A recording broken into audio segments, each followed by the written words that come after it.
Hello नमस्ते है। मेरो नाम चाहिँ मनिष हो र म चाहिँ नेपालबाट आएको हो। र आज चाहिँ मैले मेरो फुल स्लिभ ट्याटु गरेको छु सिके ट्याटु स्टुडियोमा है। अनि यो चाहिँ हिजो र आज 2 दिन लगाएर गरेको। तपाईहरु देख्न सक्नुहुन्छ है कति राम्रो छ, डिटेलिङदेखि लिएर एभ्रिथिङ। योभन्दा पहिला पनि मैले चाहिँ यहाँ ट्याटु बनाएको थिएँ पोर्ट्रेट। यसको हिलिङ पनि एकदम राम्रो भएको छ, तपाईहरु हेर्नु है यहाँ।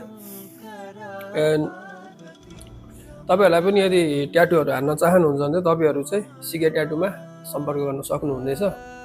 यो चाहिँ ठ्याक्कै हाम्रो प्लानेट मल भन्ने ठाउँमा छ सिलगढीमा। अनि मलाई चाहिँ एकदम ह्याप्पी, म चाहिँ एकदमै खुसी छु है, एक्साइटेड पनि थिएँ म।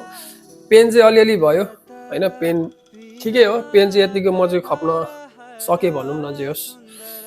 And I really love it. तपाईहरु हेर्न सक्नुहुन्छ है, एभ्रिथिङ डिटेलिङ